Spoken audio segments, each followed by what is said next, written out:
Hello every one, എല്ലാവർക്കും ബയോളജിയുടെ ഒരു പുതിയ ക്ലാസ്സിലേക്ക് വെൽക്കം. തേർഡ് ചാപ്റ്റർ പഠിച്ചു കഴിഞ്ഞു നമ്മൾ. ഇനി തേർഡ് ചാപ്റ്ററുള്ള ലെറ്റ് എസ് എസ് എസ് നോക്കാം. നമുക്ക് വിലയിരുത്താം, ചോദ്യം നോക്കാം. Which of the following statements is correct? ഈ കൊടുത്ത 4 സ്റ്റേറ്റ്മെന്റ്സിലെ ഏതാണ് കറക്റ്റ് എന്നാണ് ചോദ്യം. Each taste bud has different chemoreceptor. ഓരോ ടേസ്റ്റ് സ്വാദുമുകളത്തിനും വ്യത്യസ്ത രാസഗ്രഹയിൽ കാണപ്പെടുന്നു. ഒന്നാമത്തത്. Second one, opsin in rhodopsin contains retinal which is formed from vitamin A. Third one, photoreceptors are formed from optic nerve. And fourth one, both rhodopsin and photopsin contains retinal. റൊഡോപ്സിനിലും ഫോട്ടോപ്സിനിലും retinal അടങ്ങിയിരിക്കുന്നു. അപ്പോൾ ഈ statement ആണ് correct. റൊഡോപ്സിനിലും ഫോട്ടോപ്സിനിലും retinal അടങ്ങിയിരിക്കുന്നു. Both rhodopsin and photopsin contains retinal. ഇതാണ് കറക്റ്റ് സ്റ്റേറ്റ്മെന്റ് കേട്ടോ. Second question, recreate the illustration as given below by including any one sense organ. അല്ലേ, അതായത് ഈ ഒരു ഇല്ലുസ്ട്രേഷൻ നമുക്ക് എന്ത് ചെയ്യണം, റീക്രിയേറ്റ് ചെയ്യണം. അതായത് ഒന്ന് കൂട്ടി യോജിപ്പിക്കേണ്ടതുണ്ട്. എങ്ങനെ കൂട്ടി യോജിപ്പിക്കാൻ നോക്കാം നമുക്ക്. ഈ ഒരു ഫ്ലോ ചാർട്ടിലുള്ള സംഭവങ്ങൾ ഉൾക്കൊള്ളിച്ച് നമുക്ക് എന്തെങ്കിലും റീക്രിയേറ്റ് ചെയ്യണം. ഞാൻ കണ്ണാണ് ചൂസ് ചെയ്യുന്നത്. നിങ്ങൾക്ക് കണ്ണോ ചെയ്തൊക്കെ എടുക്കാം കേട്ടോ. ഞാൻ കണ്ണ് ചൂസ് ചെയ്യണേ. നോക്കാം നമുക്ക്. കണ്ണിലേക്ക് വരുന്ന സ്റ്റിമുലസ് അഥവാ ഉദ്ദീപനം എന്താണ്? അതെ, പ്രകാശമാണ്. പ്രകാശം. സ്റ്റിമുലസ് എന്താണ്? ഉദ്ദീപനം എന്താണ്? പ്രകാശം അഥവാ ലൈറ്റ് ആണ് എന്ത് അവിടുത്തെ സ്റ്റിമുലസ്. കണ്ണാണ് ഞാൻ ചൂസ് ചെയ്തിട്ടുള്ള സെൻസ് ഓർഗൻ കേട്ടോ, ഇന്ദ്രിയം. അടുത്ത് ഗ്രാഹികൾ അഥവാ റിസെപ്റ്റർ എന്താന്നുള്ളത്. കണ്ണിലെ റിസെപ്റ്ററിന്റെ പേരാണ് photo receptor. Photo receptor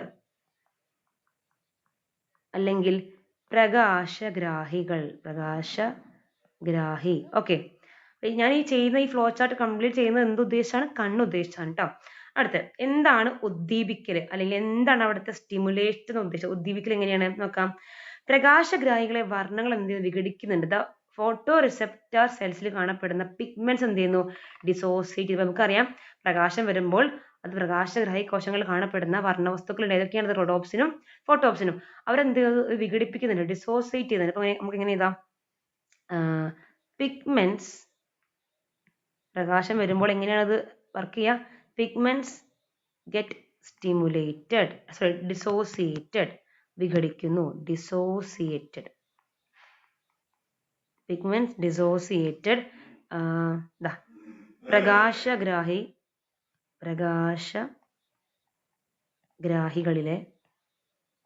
പ്രകാശഗ്രാഹികളിലെ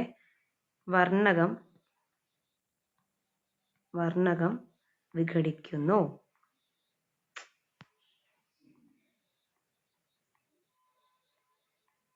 okay, pigments get dissociated. ഈ പിഗ്മെന്റ്സ് എവിടെ കാണപ്പെടുന്നത്? ഇൻ ദി ഫോട്ടോ റിസെപ്റ്റേഴ്സ് അല്ലെ. ഫോട്ടോ റിസെപ്റ്ററിൽ പ്രകാശഗ്രാഹി കോശങ്ങളിൽ കാണപ്പെടുന്ന വർണ്ണവസ്തുക്കൾ വിഘടിക്കുന്നു. എപ്പോ? പ്രകാശം വരുമ്പോൾ. സ്റ്റിമുലസ് ആയിട്ടുള്ള ഉദ്ദീപനമായിട്ടുള്ള പ്രകാശം വരുമ്പോൾ ഈ പ്രകാശഗ്രാഹി കോശങ്ങളിൽ കാണപ്പെടുന്ന വർണ്ണങ്ങൾ വിഘടിക്കുന്നുണ്ട്. ഓക്കെ, അടുത്ത് പിന്നെ അവിടെ എന്തുണ്ടാവുന്നു? അങ്ങനെ വിഘടിക്കുമ്പോൾ അവിടെ ഇമ്പൾസ് ഉണ്ടാവുന്നു, ആവേഗം ഉണ്ടാവുന്നു. ആ ആവേഗത്തെ ആരാ കൊണ്ടുപോകുന്നത്? കളർ മാറ്റുന്നുണ്ട് കേട്ടോ. ആ ആവേഗത്തെ ആരാ കൊണ്ടുപോകുന്നത്? യെസ്, നേത്രനാഡി അഥവാ ഒപ്റ്റിക് നെർവ് ആണ് കൊണ്ടുപോവുക അല്ലെ. ഒപ്റ്റിക് നെർവ് ആണ് കൊണ്ടുപോവുക. നേത്രനാഡി അഥവാ ഒപ്റ്റിക് നെർവ് ആണ് കൊണ്ടുപോവുക. ഇനി സെന്റർ ഇൻ ദി ബ്രെയിൻ, തലച്ചോറിലെ കേന്ദ്രം ഏതാണ്? സെറിബ്രത്തിലെ കാഴ്ചയുമായി ബന്ധപ്പെട്ട ഭാഗമാണ് അല്ലെ. നമുക്കറിയാം part in cerebrum deals with vision. ബ്രെയിനിൽ എവിടെയാണ് ഇതിനുള്ള സെന്റർ ഉള്ളത്? സെറിബ്രത്തിലാണ്.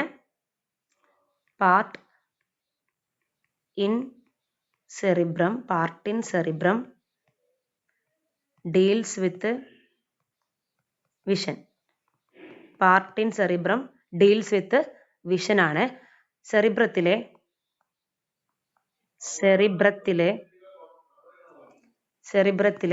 കാഴ്ചയുമായി ബന്ധപ്പെട്ട ഭാഗം. കാഴ്ചയുമായി ബന്ധപ്പെട്ട ഭാഗം.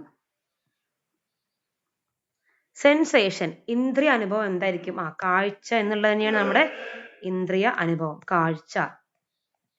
കാഴ്ച അഥവാ സെൻസ് ഓഫ് വിഷൻ ആണ് നമ്മൾ ഇവിടുത്തെ ഇന്ദ്രിയ അനുഭവം. ഇതാണ് ആ ചോദ്യം. സംഭവം വളരെ സിമ്പിൾ ആണ്, പക്ഷെ ഇത് കാണാത്തൊരു മോഡൽ ക്വസ്റ്റ്യൻ ആയതുകൊണ്ട് അന്താളിപ്പ് ഉണ്ടാവും, പേടിക്കണ്ട. അതായത് തന്ന ഫ്ലോ ചാർട്ടിൽ നിങ്ങൾക്ക് ഇഷ്ടമുള്ള ഒരു സെൻസ് ഓർഗൻ എടുക്കുക, ആ സെൻസ് ഓർഗനെ ബന്ധപ്പെടുത്തി ആ ഫ്ലോ ചാർട്ട് പൂരിപ്പിക്കാനാണ് പറഞ്ഞിട്ടുള്ളത്. 2 ക്വസ്റ്റ്യൻസ് വർക്കൗട്ട് ചെയ്ത് നമ്മൾ 5 മിനിറ്റ് ആയിട്ടുണ്ടല്ലേ. അങ്ങനെ കുറച്ച് നമുക്ക് എന്ത് ചെയ്യാം, ബാക്കി എല്ലാ ക്വസ്റ്റ്യൻസ് ഒന്ന് വർക്കൗട്ട് ചെയ്യാം കേട്ടോ. താങ്ക്